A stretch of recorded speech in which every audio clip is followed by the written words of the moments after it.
Harry Potter, le jeune sorcier aux lunettes sorti tout droit du placard sous l'escalier. 7 livres, 8 films, des animaux fantastiques. C'était vraiment très intéressant. Des parcs d'attractions, des jeux vidéo. Y a quoi encore ? Ce monde magique, c'est avant tout une histoire qui a animé et qui anime toujours de multiples générations. Et je trouve ça toujours aussi fascinant de repenser à cette époque où tu allais au cinéma, que Harry avait grandi et que toi tu avais grandi aussi. Ça fait bizarre de dire ça comme ça, mais ceux qui ont vécu ça à cette époque savent exactement de quoi je parle. Personnellement, le premier Harry Potter que je suis allé voir au cinéma, c'était le deuxième, La Chambre des Secrets, sorti en 2002. Je suis allé le voir en 2003, j'avais 8 ans. Je n'avais pas peur des araignées, mais je peux dire que ma mère, elle s'est chiée dessus. Hold up. Wait a minute. Something ain't right. Si les deux premiers films racontent clairement une histoire destinée aux enfants, dès les premiers instants du troisième film, tu sens que les producteurs se sont réveillés en se disant « il faut subitement tout rendre plus dark et plus violent, y compris le pyjama de Dumbledore. » Ah mais je vous promets, même si l'acteur a changé suite au décès de Richard Harris, ce nouveau directeur n'est clairement pas là pour jouer les papis. Même en regardant les titres, au début du film, tu sens clairement qu'il y a une autre vibe.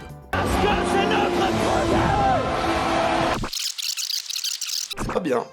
J'ai bien aimé le... Bah rien.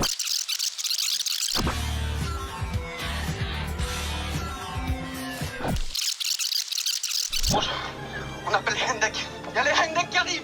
Les deux. Je crois que j'ai pété l'échappement, mon cousin. Bon, le voyant airbag, tu t'inquiètes pas, c'est... Non, c'est bon, tu m'as saoulé, donc hibidi hop, tu ne me vas plus, je te bloque.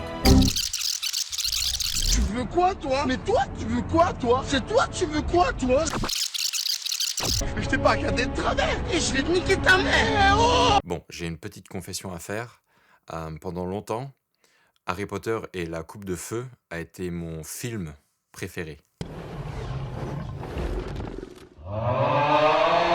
Je ne reconnaissais pas certains gros problèmes que le film a qui maintenant sont juste incontournables. En fait, ce qui me dérange le plus maintenant dans ce film, c'est que Maugrey Folleuil, un des personnages les plus cool de toute l'histoire, je trouve, bah tu t'attaches à lui dans le 4, puis il est révélé que c'était même pas lui, que le vrai Folleuil est en fait enfermé dans une valise pendant toute l'année, et que les moments où on voit le vrai Folleuil, dans le 5 et dans le 7, bah on le voit que 5 minutes avant que ce dernier ne meure. Et on voit même pas sa mort.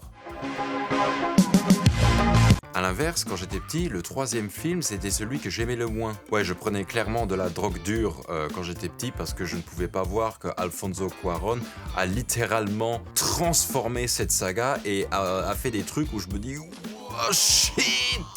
Comment t'as fait ça? À ce moment-là, on n'est clairement plus dans un conte de fées pour petits-enfants, on est dans un film fantastique d'ado avec des aventures, des intrigues et des trucs dégueux.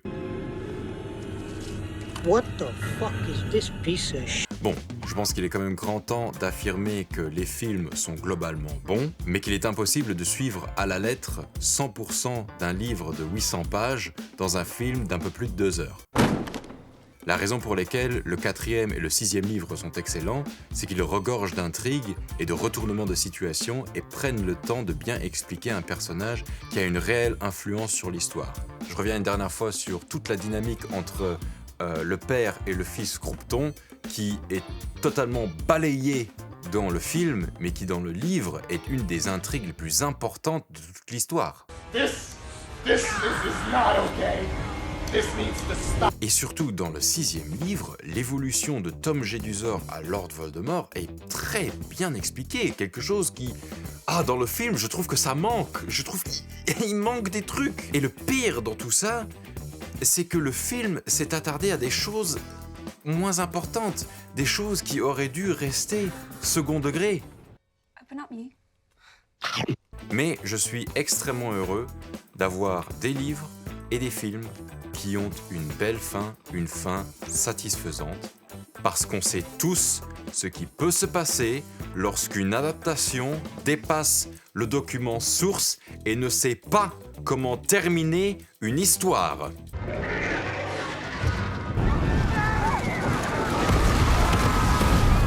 my God. Oh là là, elle est tombée dans les panneaux. Alors, ce Wizarding World, le monde magique, Harry Potter, Fantastic Beasts, etc. Est-ce que c'est une bénédiction? Peut-être. Est-ce que c'est une pompe à fric?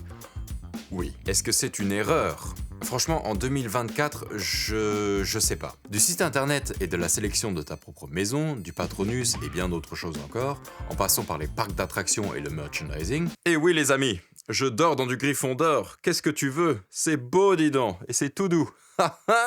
Les jeux vidéo et plus particulièrement Hogwarts Legacy, que j'aime beaucoup, voyons comment Wizarding World s'est développé après Harry Potter et pourquoi ça s'est un petit peu cassé la gueule. Et pour cela, on va parler du chef d'orchestre de tout ce bazar, J.K. Rowling. Comment dire?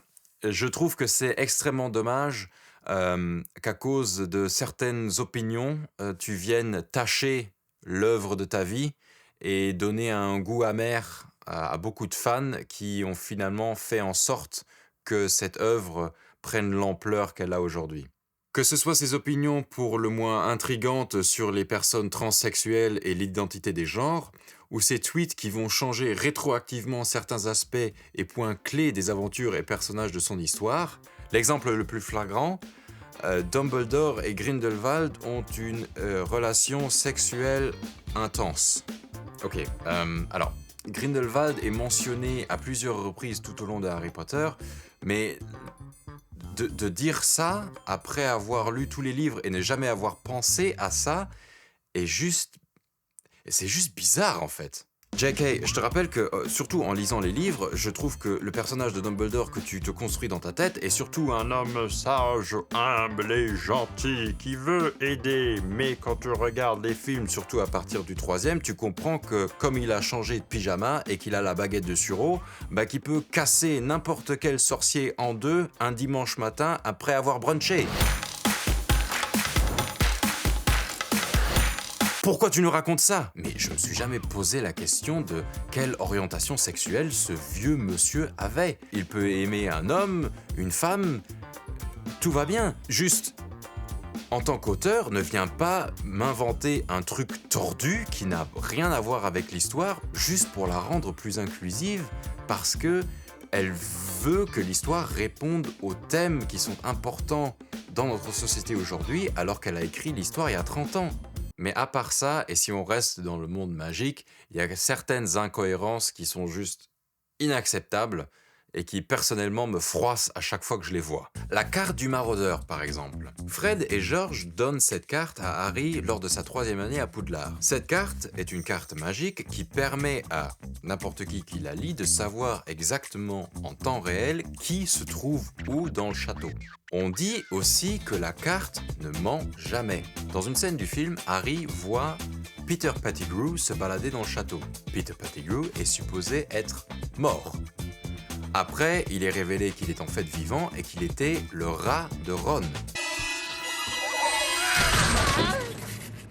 Le problème, c'est que quand Harry va à sa rencontre au milieu de la nuit dans le couloir, il voit Peter Pettigrew venir vers lui sur la carte, mais ne le voit pas en vrai. C'est parce que Peter Pettigrew est un rat à ce moment-là. Il passe entre les jambes ou à côté de Harry, alors que lui, il pensait voir un homme. Comment tu expliques alors que Fred et George, qui se baladent avec cette carte, n'ont jamais eu l'idée de voir où était leur frère et n'ont jamais remarqué qu'un homme qui était supposé être mort était toujours à côté de son frère, puisque les animaux de compagnie dorment dans les dortoirs avec les élèves. Du coup, tu as un mec qui ressemble à ça, qui dort avec Ron.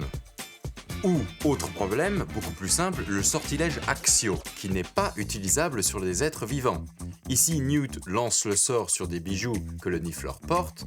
Ok, du coup le Niffleur vole vers lui. Mais ici...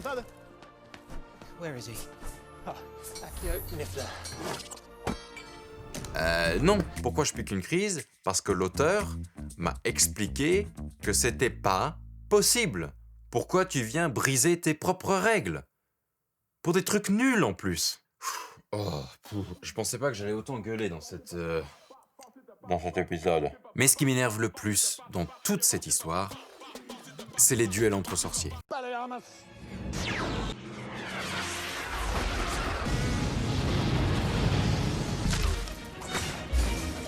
D'accord, dans les livres, ça passe parce qu'il y a ton imagination qui vient combler les mots qui sont écrits sur les pages.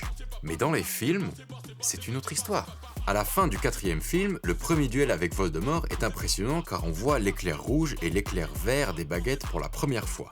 Mais après ça, j'ai l'impression que ça se répète tout le temps. C'est tout le temps un éclair vert et un éclair rouge qui tapent l'un dans l'autre. Mais cela devient encore plus apparent quand on est censé avoir l'un des plus grands, si ce n'est le plus grand duel de tous les temps, Dumbledore contre Grindelwald, qui expliquerait enfin comment Albus a obtenu la baguette de Suro, un duel qui est raconté dans les histoires et dans les légendes. Alors qu'est-ce que je suis en train de regarder là? C'est quoi ça? Et ce qui est incroyable, c'est qu'ils auraient pu faire tellement mieux. Parce qu'ils ont déjà fait mieux. Le meilleur duel, tout film confondu, est le duel entre Dumbledore et Voldemort dans l'Ordre du Phénix. Il y a pas de débat. Certes, ça commence avec un éclair rouge et un éclair vert, mais chacun a un type de magie bien à lui. Chez Voldemort, c'est violent. Tu as l'impression qu'il lance, qu'il jette, qu'il absorbe, qu'il charge et qu'il détruit. Dumbledore, lui, protège, bloque, manipule et agite, avec légèreté et finesse. Et ça se trouve aussi au niveau du son. Il n'y a pas de musique dans toute la durée du duel. Tu sens vraiment que les ingénieurs son se sont fait un malin plaisir à incorporer tous ces effets sonores dans cette scène.